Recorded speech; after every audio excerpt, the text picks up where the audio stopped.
नमस्कार, एनडीटीवी की इस विशेष प्रस्तुति में आपका स्वागत है।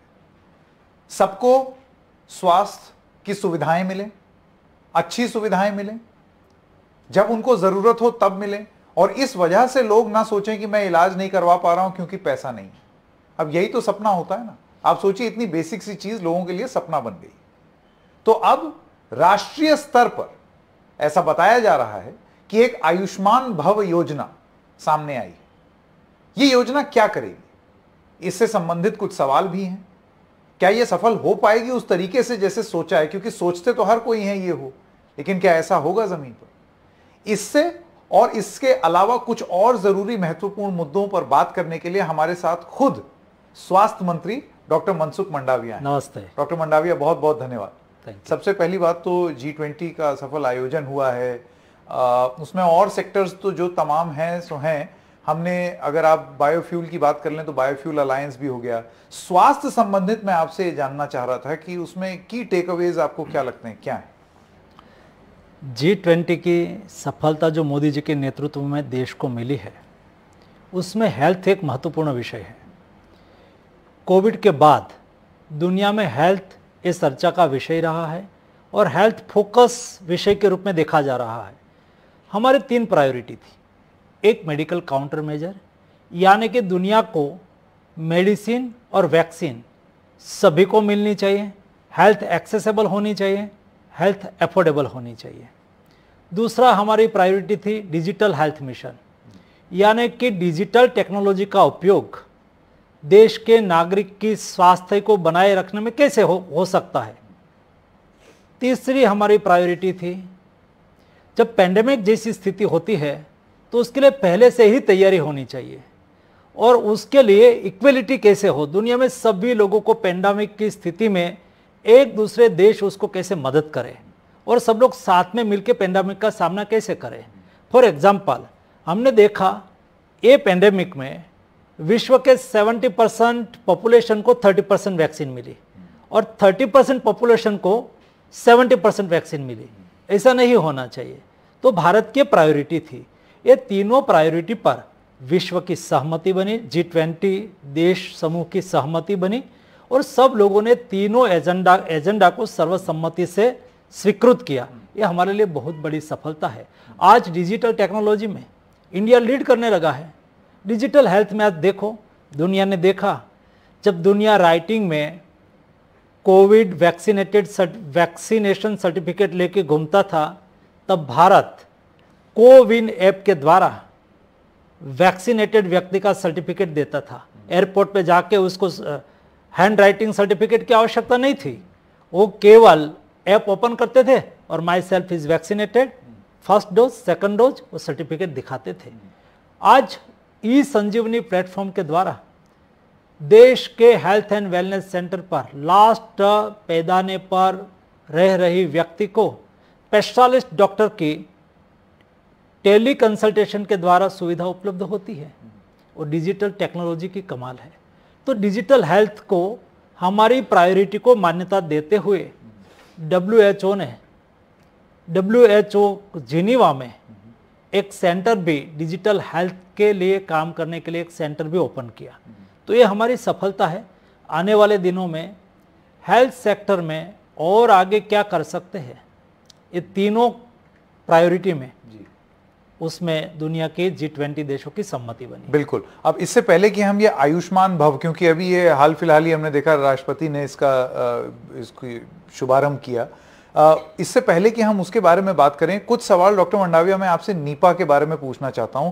वो इसलिए क्योंकि अभी ये चर्चा में भी है, और जिसने कोविड देखा है तो मन में एक संदेह भी आता है कि क्या फिर से लॉकडाउन लगेगा, क्या फिर से ऐसी स्वास्थ्य की कंडीशन हो जाएगी, क्या फिर मैं इतना बीमार हो जाऊंगा। ये सब कुछ जरूरी सवाल हैं।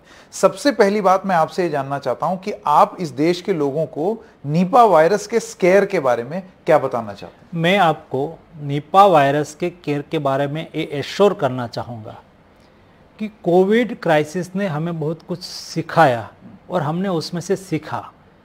हमारी क्या वीकनेस है उसको भी हमने आइडेंटिफाई किया और सर्वेलेंस सिस्टम को रोबस्ट किया।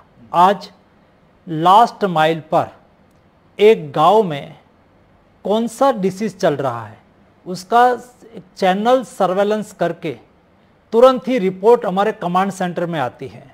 जैसा कोझिकोड में केरला में निपा वायरस का केस दिखा दिया, तुरंत ही हमारी नोटिस में आया कि वहाँ निपा वायरस का केस दिखाई दिया है।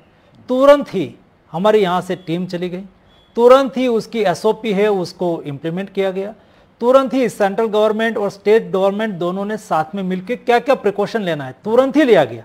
आप देखेंगे वो आने वाले 4-5-6 दिनों में ये कोई नया केस ना आए, उसके लिए जो भी करना है वो उसकी एसओपी को हम इम्प्लीमेंट कर। लेकिन डॉक्टर मंडाविया, जैसे नीपा है, आपको ध्यान होगा कोविड भी उसका पहला केस केरल, इसको लेकर के केरल के बहुत सारे लोगों से हमारी बात हो रही थी और उनका ये कहना था कि ये प्रमाण है कि केरल में गांव तक के सिस्टम इस तरीके के हैं कि हम डिटेक्ट कर लेते हैं। अब एक बड़ा सवाल ये है कि जो नॉर्थ इंडिया है या और ज्यादा घनी आबादी वाले क्षेत्र हैं, क्या वहां पर भी इसी तरीके का सिस्टम है कि गांव देहात में भी अगर कुछ हो तो खट से वो डिटेक्ट होकर के पकड़ा? ये आपका अच्छा क्वेश्चन है। आज देश के सारों पार्ट में, सभी डिस्ट्रिक्ट में, सभी ब्लॉक लेवल पर हमने कोविड क्राइसिस से सीखा कि हमें क्या करने की आवश्यकता है, क्या क्या व्यवस्थाएं अभी हमारी कम है। तो हमने Ayushman Bharat health infrastructure mission चलाया, 64,000 करोड़, यानी कि एक डिस्ट्रिक्ट में एवरेज 100 करोड़ रुपया का खर्च होना है। एक खर्च से हम क्या कर रहे हैं, ब्लॉक लेवल से लेके डिस्ट्रिक्ट लेवल और स्टेट लेवल, रीजनल लेवल और सेंट्रल लेवल पर एक लेबोरेटरी की श्रृंखला तैयार कर रहा है। ये श्रृंखला का ये पार्ट है कि ब्लॉक लेवल पर भी एक सरकारी लैब हो, सरकारी लैब में मुफ्त उसका टेस्टिंग किया जाए। तो मुफ्त टेस्टिंग करते हैं, वहाँ डेटा क्रिएट होता है कि कोई नया वायरस आया, कोई नया डिसीज दिखाई दे रहा है, तो तुरंत ही वो डिस्ट्रिक्ट को इन्फॉर्म करेंगे और डिस्ट्रिक्ट तुरंत ही स्टेट और रीजनल लेवल पर सेंट्रल कमांड सेंटर में वो उसकी इन्फॉर्मेशन आ जाएगी। उसका तुरंत ही जीनोम सीक्वेंसिंग हो जाएगा और जीनोम सीक्वेंसिंग के आधार पर क्या चीज़ें हैं, क्या डिसीज़ है, उसको आइडेंटिफाई किया जाएगा। तो ये व्यवस्था हम धीरे धीरे सुदृढ़ करने लगे हैं। तो ऐसा कोई भी डिसीज़, नहीं केवल केरला, देश के कोई भी राज्य में कोई भी नया डिसीज़ आया हो या तो कोई बीमारी फैल रही हो, तो हमें तुरंत ही पता सेंट्रल लेवल पर लगे। ऐसा हमने एक यहाँ कमांड एंड कंट्रोल सेंटर भी रखा है, हमें तुरंत ही इंफॉर्मेशन आ जाती है। निपा के संदर्भ में भी इस तरीके का कमांड सेंटर चालू है। जो हमारा कमांड सेंटर है उसमें ही इंफॉर्मेशन आती है। तो सारी व्यवस्था है। आपके माध्यम से मैं देश को एश्योर करना चाहूँगा कि मोदी गवर्नमेंट हेल्थ सेक्टर को लेके बहुत सतर्कता से, जागरूकता से काम कर रही है और ऐसी कोई महामारी में, जैसा हमने कोविड के सामने दुनिया को एक एग्जाम्पल कोविड मैनेजमेंट का दिया, हम कर सकते हैं, वैसा आने वाले दिनों में भारत में या तो विश्व में कहाँ भी ऐसी हेल्थ इमरजेंसी आए तो हेल्थ इमरजेंसी में बेस्ट काम कैसे किया जा सकता है, ये मॉडल हमने ऑलरेडी डेवलप कर लिया है। जी, इससे पहले कि मैं आयुष्मान भव, क्योंकि वो बहुत ज़रूरी योजना है, एक आखिरी सवाल निपा से जुड़ा हुआ ये पूछना चाहता हूँ कि देखिए कोविड में वो फैला बहुत तेज़ी से, लोगों ने मास्क पहना, वैक्सीन लगी, अब ये निपा वायरस है, इसके बारे में आपके पास ऐसी क्या जानकारी है?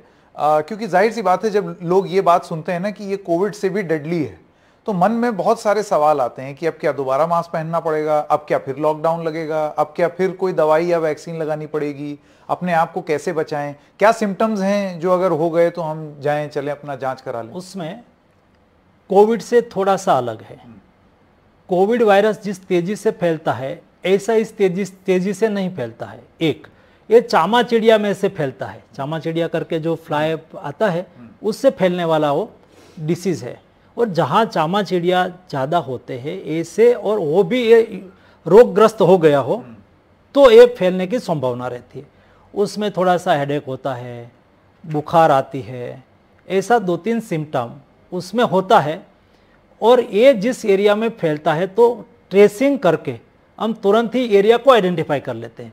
तो ये कोझिकोड में जिस एरिया में फैला था उसको आइडेंटिफाई किया गया। और जगह अगर फैला हुआ होगा तो जिसका पता ना लग पाया हो तो पता तो लग ही जाता है। क्योंकि इस टाइप की एक ही जगह पे, एक ही क्षेत्र में, एक ही गांव में एक से ज़्यादा कई लोगों को एक ही टाइप की बुखार आने लगे, एक ही टाइप का हेडेक का वो शिकायत करने लगे तो तुरंत ही पता लग जाता है।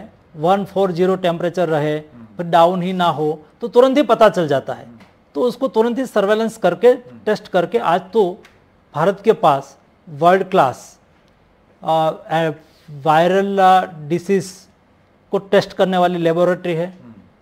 तो हमारी IVR पुणे में, इंडियन वायरोलॉजिकल इंस्टीट्यूट पुणे है, उसमें तुरंत ही टेस्ट हो जाता है। और आज जो केस आए थे, एक केस का टेस्ट हो भी चुका है, उसमें से एक पॉजिटिव आया है जिसका मृत्यु हुआ है। जो 4 ऐसे पेशेंट थे उसका टेस्ट के लिए भेजा गया था सैंपल, उसमें भी 2 पॉजिटिव आया है। तो जो पॉजिटिव आया है उसको अच्छी तरह से ट्रीटमेंट दी जाए और जो पॉजिटिव नहीं है उसको दूसरी तरह की ट्रीटमेंट करके उसका इलाज किया जाए, व्यवस्था सुनिश्चित कर दिया। जो ट्रीटमेंट रहेगी वो हम लोगों को मालूम है कि क्या रहेगी, या किस तरीके से? उसका एक ट्रीटमेंट प्रोटोकॉल है, ये प्रोटोकॉल के मुताबिक डिटेक्ट हो जाता है तो उसका इलाज किया जाता है। ठीक, अब आइए आयुष्मान भव की बात करते हैं, क्योंकि संभवतः जब इस तरीके की चीजें फैलेंगी, या यही नहीं कोई भी बीमारी फैलेगी, तो यही चीज काम आएगी। डॉक्टर मंडाविया, सबसे बड़ी चिंता का विषय लोगों के मन में यही रहता है कि स्वास्थ्य और शिक्षा, और इस पर, इन दोनों चीजों पर बराबर ध्यान दिया जा रहा है या नहीं। और अगर मुझे बीमारी हो गई तो मैं बीमारी से ज्यादा बीमारी की चिंता सोच के कि मैं इलाज कैसे कराऊंगा, उससे लोग दुखी हो जाते हैं। ऐसे में ये जो आयुष्मान भव योजना है, इसके बारे में अगर आप बताएं कि ये क्या है और इसको क्यों आपकी सरकार गेम चेंजर मानती है? आयुष्मान भारत योजना और आयुष्मान भव अभियान। आयुष्मान भव अभियान प्रधानमंत्री जी के जन्म दिवस 17 सितंबर से लेके गांधी जयंती 2 अक्टूबर तक सेवा पखवाड़ा के रूप में मनाया जाता है। तो हेल्थ मिनिस्ट्री ने तय किया कि प्रधानमंत्री जी मानवता की सेवा के लिए जाने जाते हैं। गरीब, शोषित, वंचित और पीड़ितों के प्रति मोदी जी का जो समर्पण और सेवा भाव है, ये उसकी एक पहचान बनी हुई है। तो मोदी जी जन्मदिन के अवसर पर और तो कुछ लेते नहीं हैं, कोई भेंट सौगात ऐसा कुछ तो होता नहीं है।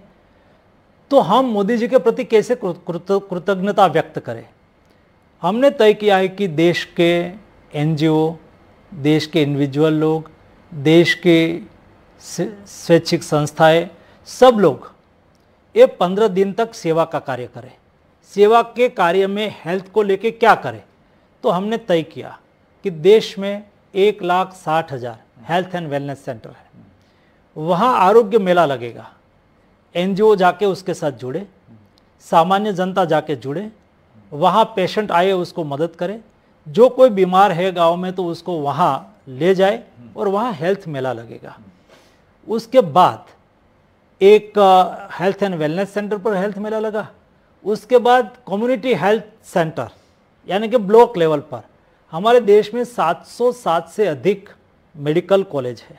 ये मेडिकल कॉलेज डिस्ट्रिक्ट लेवल से हो आएगी ब्लॉक लेवल तक, यानी कि टर्शरी केयर के लिए हेल्थ मेला मेडिकल कॉलेज लगाएगी।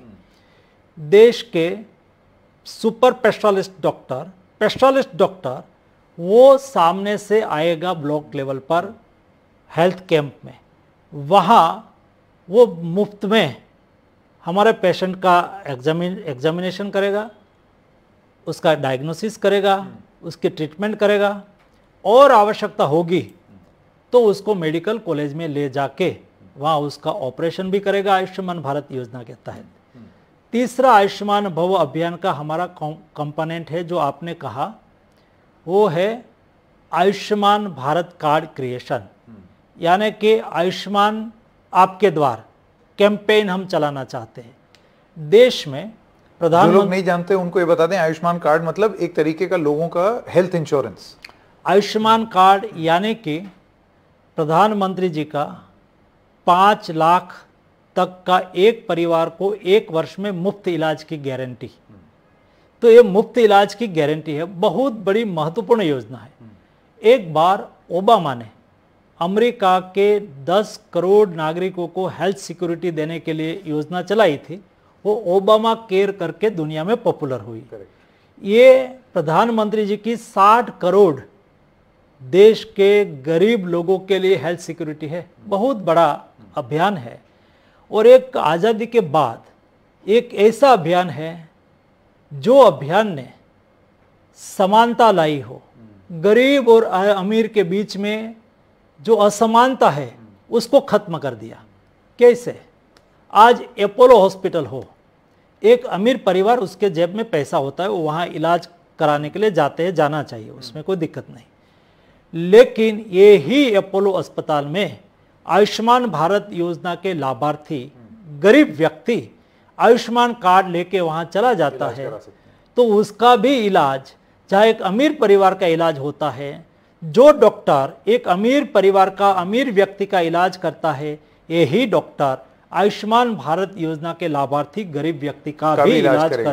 लेकिन डॉक्टर मंडाविया, देखिए, किसी अस्पताल का नाम तो नहीं लेंगे, ऐसे किसी पर लांछन लगाना सही नहीं है, लेकिन आप फर्ज कीजिए, कल्पना कीजिए कि कोई अस्पताल अगर ये आइडेंटिफाई कर ले तो आयुष्मान कार्ड वाला आ रहा है और उसके साथ भेदभाव हो जाए, तो भेदभाव ना उसको प्राइवेट मेडिकल फैसिलिटी या ट्रीटमेंट मिले, तो भेदभाव इसलिए नहीं करेगा कि वहां इलाज कराने वाले व्यक्ति, उसका जो पैसा लगेगा, ये पैसा तो भारत सरकार देगी।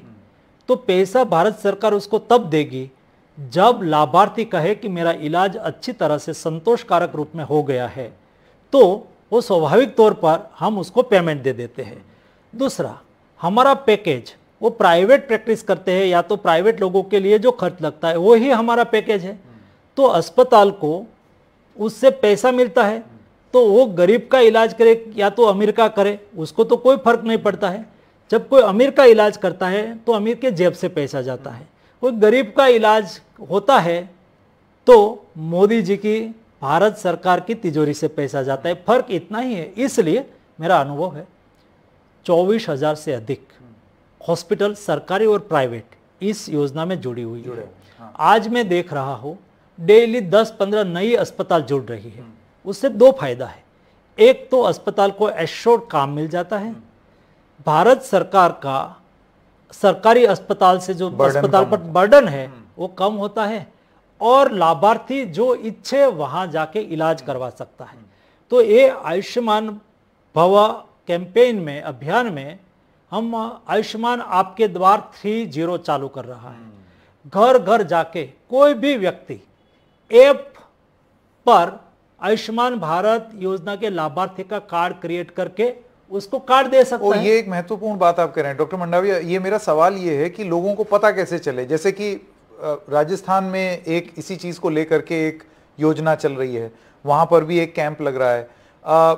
तो मैं जो समझ पा रहा हूं, आप ये कह रहे हैं कि एक अवेयरनेस क्रिएट करने के लिए कि कौन उसका लाभार्थी हो सकता है, तो वो उस तरीके के कैंप लगाए जाएंगे और लोगों को इससे जोड़ा जाएगा। उसमें ऐसा है, आप व्यक्ति हो, मैं व्यक्ति हूं, और मैं एक पखवाड़े के दरमियान सेवा करना चाहता हूं, और एक गरीब व्यक्ति को 5 लाख की मुफ्त इलाज की गारंटी, तो आप आयुष्मान भारत योजना के लाभार्थी हो, आपको चिंता करने की आवश्यकता नहीं है। लेकिन उसको पता कैसे चले, तो उसको कार्ड चाहिए। तो हम ऐसे मोबाइल पे जाके, अच्छा, आप दिखाएंगे कि कैसे वो कर सकता है। ये मोबाइल पे जाके हम आयुष्मान भारत योजना का कार्ड क्रिएट करके उसको दे सकते हैं। अच्छा। देखो कितना बड़ा काम है। देखो, ये आयुष्मान भारत योजना की ऐप है। अब आयुष्मान कार्ड बनाना, दिखा दीजिए जरा, देख लें। ये मतलब ऐप खोल लिया फोन पर, ऐप आपने खोल दिया, और बाद में आप ऐप पे जाके लॉगिन करिए। आप लॉगिन हो गए और फीचर भरते जाइए, तो उससे आयुष्मान भारत योजना के लाभार्थी को केवाईसी करके उसमें से ही आप कार्ड क्रिएट करके उसको व्हाट्सएप से भेज सकते हो। अच्छा। या तो उसको डाउनलोड करके दे सकते हो। तो कितना बड़ा काम हो गया एक गरीब व्यक्ति के लिए, और उसके लिए बहुत बड़ा काम है। उसका कॉन्फिडेंस बिल्ड हो जाएगा कि मुझे और मेरे परिवार में किसी को भी, मतलब किसी सरकारी बाबू के पास नहीं जाना है, फोन से हो जाए। अब डॉक्टर मंडाविया, किसी के पास अगर स्मार्टफोन ना हो तो बहुत सारे गरीब लोग तो वो वाला फोन रखते हैं, छोटा वाला। ये आपका बहुत अच्छा सवाल है। जो उसके पास मोबाइल ना हो, व्यक्ति स्वयं भी डाउनलोड कर सकते हैं। हम किसी के लिए डाउनलोड करके उसको दे सकते हैं। फॉर एग्जाम्पल, मैं कोई व्यक्ति के यहाँ गया, या तो मेरा ड्राइवर है, मेरा ड्राइवर को मैंने पूछा कि आप आयुष्मान भारत योजना के लाभार्थी हैं, तो वो कहेंगे साहब मुझे पता नहीं है। तो मैं ऐप पर जाके, आप बना सकते हैं उनके लिए, ऐप पर जाके उसका डिस्ट्रिक्ट, उसका गांव में ओपन करके लिस्ट में उसका नाम है, तो ये ऐप से पता चल जाएगा कि उसका नाम है तो बाद में मैं प्रोसेस करके कार्ड क्रिएट करके डाउनलोड करके उसको प्रिंटर से निकाल के दे दूंगा। बहुत खूब। और फिर तो वो अपना उसके जाके पास इलाज करा ले। हो मोबाइल, स्मार्टफोन हो ना हो कोई जरूर नहीं, उसके पास कार्ड हम हमारे मोबाइल में डाउनलोड करके उसको दे दे। मेरा आखिरी सवाल डॉक्टर मंडाविया, आयुष्मान भारत योजना के बारे में चर्चा हुई है, इसके बारे में बहुत टाइम से हम लोग सुन भी रहे हैं। मैं आपसे ये जानना चाहता हूं कि कितने लोगों को ये कार्ड अब तक पहुंचा है और इसका पेनिट्रेशन, ताकि ज्यादा लोगों तक पहुंचे, उसके लिए तो आपने ये योजना बताई दी, तो आपने कुछ एक टाइमलाइन रखी है कि हमको इतने लोगों तक पहुंचाना है? जैसे फ्री राशन 80 करोड़ लोगों तक पहुंचा, ये अभी कितना है और आप कितना सोच रहे हैं कि जाए? आज आयुष्मान भारत योजना के लाभार्थी 60 करोड़ है, उसमें से 24 करोड़ को कार्ड दे दिया गया है और ये कार्ड 70% फैमिली को, फैमिली में कोई न कोई एक व्यक्ति को कार्ड मिल गया है। आज तक ये व्यवस्था ऐप वाली नहीं थी तो इतनी गति नहीं आई थी, लेकिन भारत हमारा एक हेल्थ के लिए अलग सा मॉडल है। दुनिया में दुनिया का मॉडल हो सकता है, लेकिन हमारे लिए हेल्थ है कॉमर्स नहीं है, हेल्थ है सेवा है। और ये सेवा पखवाड़ा में हमने अपेक्षा रखी है कि देश के नागरिक सेवा के काम से जुड़े। तो कैसे जुड़े? तो हमने कहा है कि आपके अड़ोस पड़ोस में आपके ड्राइवर, आपके यहाँ काम करने वाले कोई भी गरीब व्यक्ति हो और आयुष्मान भारत योजना के लाभार्थी हो, उसके लिए उसका कार्ड बनाने की सेवा कर दो। बहुत बड़ा काम हो गया। मुझे पूरा विश्वास है कि उसको हमें सैचुरेशन मोड में ले जाना है। हम उसको अभियान को कंटिन्यूस रखेंगे और लोगों को कंटिन्यूस आह्वान करते रहेंगे ताकि गरीब लोगों को अपना हक मिले। जी डॉक्टर मंडाविया, बहुत बहुत धन्यवाद इस समय के लिए।